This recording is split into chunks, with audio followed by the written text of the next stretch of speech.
If you play Yu-Gi-Oh! Long enough, you start to realize that it's not always the effect of cards that really matter. Sometimes just the right stat line or the right summoning condition can make a card much better than if it didn't have those sort of attributes. And in today's video, we're going to talk about Gigantis, but before we do that, let me just precurse this by going through the four sort of original monsters that Konami designed with that type of effect. So there is Aqua Spirit, which is a water monster. There is Garuda the Wind Spirit, which is a wind monster. Spirit of the Flames is fire, and the Rock Spirit is earth. So all of these cards have the exact same summoning condition. The Aqua Spirit banishes a water to summon itself, Garuda banishes a wind to summon itself, and so on and so forth. They all share that exact same summoning condition, and then Aqua Spirit and Garuda both have sort of really slow battle position changing effects, and then Spirit of the Flame and the Rock Spirit both have really lackluster attack increasing effects,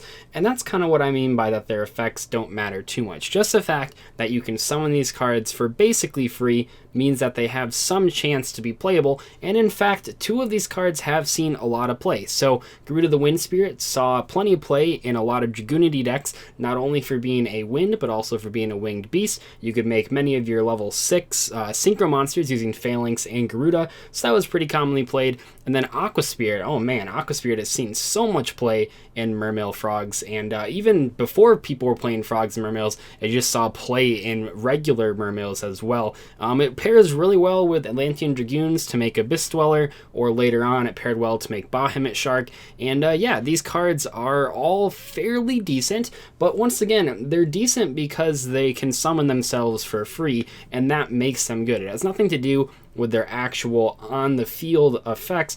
Think of these cards like instant fusion targets. You're not usually playing instant fusion targets for their effects outside of Elder Entity Norden. Many of the times you're playing them just because of their stat line. It's the reason that before Norden, cards like Cybersaurus saw play just because it was a level 5 machine monster you could pair with Karakuris.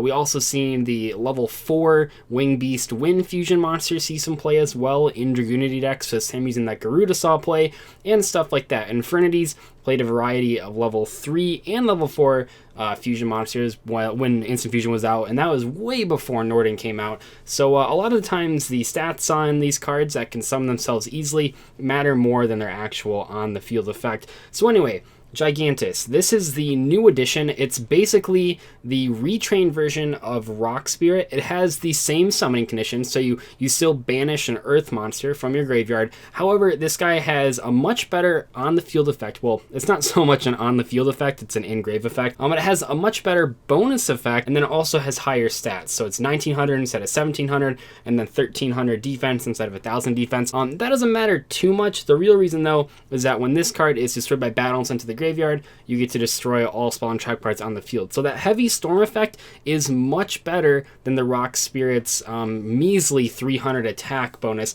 And you might not think that the heavy storm effect comes up that often, and then that's probably true. A lot of the times you're going to be using this card for a Link Summon or a rank 4 or something, but the times that it does come up, it will make a huge difference. Specifically, it has made a difference in the Frog Paleo matchup and the True Draco matchup, which are two matchups that really rely on having a lot of back row, and you can just crash Gigantes into one of your opponent's monsters to take out everything. But anyway, this card has appeared in several top 8 regional Lightsworn lists, and in today's video I want to talk about why this card is so unique, why it hasn't seen play in the past, and why it's suddenly seeing play right now. So before we talk about why this card is so good, you have to understand that the modern direction of Lightsworns is very much reliant on summoning Curious, the Lightsworn Dominion. This card is absolutely insane. So it's a Link 3 monster. It takes 3 monsters with the same attribute but different types, and we'll get to that in a second.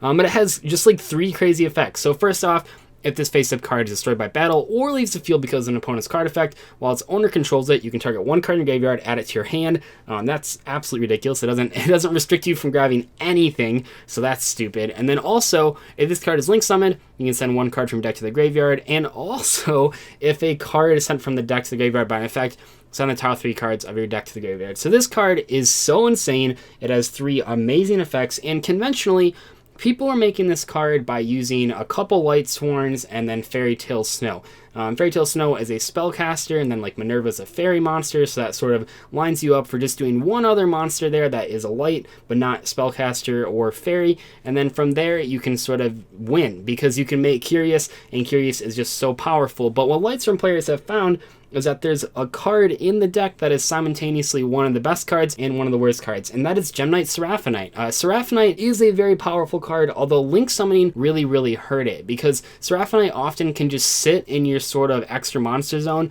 unless you draw a Mizuki to make a Missus Radiant, or if you consolidate 3 monsters to make a Decode Talker. But Decode Talker doesn't really advance your strategy, unlike Curious, so Lightsworn players have sort of gone to other areas to try to make Curious using the Seraphonite. So while it is feasible to make this new Curious monster using light monsters, players have started to look at earth monsters as an alternative way. Now this is helped by a variety of things, one of them being Gigantis, but also we recently got back Before Mage Damage Juggler on the Forbidden Limit list, and now it's limited instead of banned, which means that you can now search pretty reliably Before Mage Hat Tricker, which is an earth monster and it's a spellcaster. It can special summon itself immediately, so now you can do anytime you have Brilliant Fusion, you can summon Seraphonite, add a Hat Tricker, and then summon the Hat Tricker, and now you have 2 earth monsters with different types. Now how do you bridge the gap to get to that third earth monster that isn't a spellcaster or a fairy? Well, there's a couple ways, but one of the easiest ways by far is Gigantis, because Gigantis is a free summon. It doesn't take up your normal summon, it doesn't take up your extra normal summon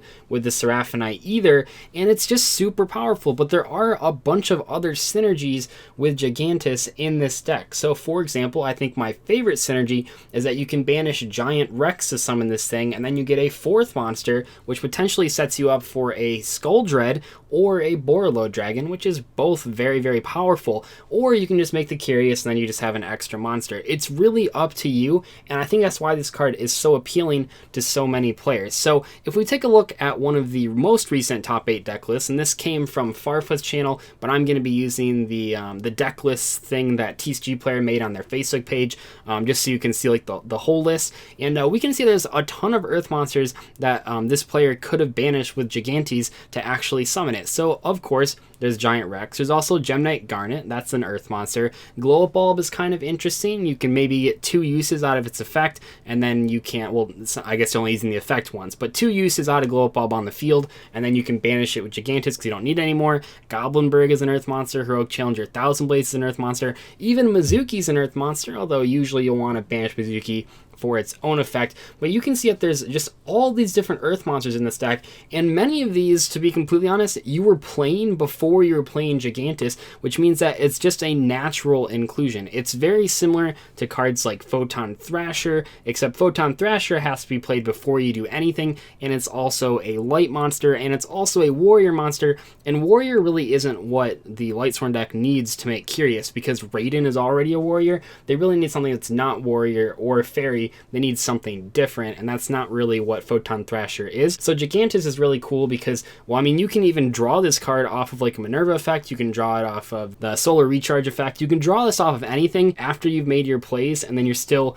in an advantageous position because you can keep summoning this thing. Because this was printed before Hard Ones for Turn effects, which means that if you have 3 of these in your hand, you can just keep summoning them, and you can even banish itself for other copies of it, which makes it very appealing compared to drawing like 3 copies of Photon Thrasher or 3 copies of Goblinberg, where you can't really make use of all those cards. Gigantis, actually, you can just summon all of them in one turn, and that's a lot of fuel. It's a lot of fuel for Curious, it's a lot of fuel for Minerva, it's a lot of fuel for Skull Dread. There's so many different things you can make with this card, and it's so easy, so that means it's pretty unsurprising that this card has popped up so often. It just makes sense. That's really what it comes down to. It's a card that you can easily summon, it's a card that makes every Link monster you care about, and it's a card that doesn't restrict you from doing your normal plays, which is all very good. You don't have to draw this card as your first opening hand. You can draw it off of Minerva, you can draw it off of anything, and that makes it very appealing. Do I think people are crazy for not playing this card? Not necessarily.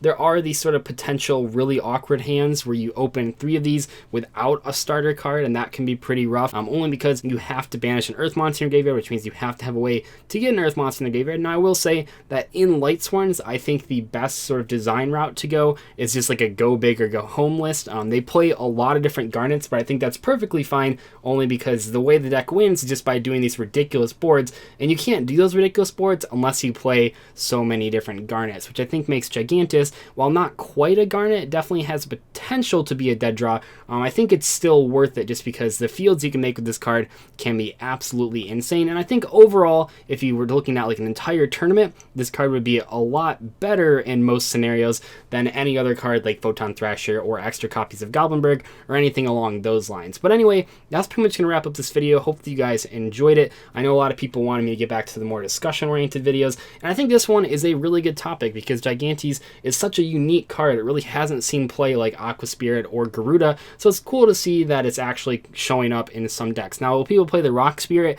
Probably not. I do think that the marginally better effect of Gigantis does sort of edge out the Rock Spirit, although I wouldn't call you crazy for playing that, just because if like people really find that they need extra copies of Gigantis, you can play Rock Spirit as like a 4th, 5th, or even 6th copy, although that might be a little too crazy. I don't think the Flame Spirit has, or the Spirit of the Flames has any chance of seeing play just because there aren't a lot of good fire decks that can take advantage of that effect, although maybe there's like some combo where you can banish the Shiranuis because they're like fire monsters, but probably not. Most people just stick to Gigantis. But anyway, I'll see you guys later. Goodbye.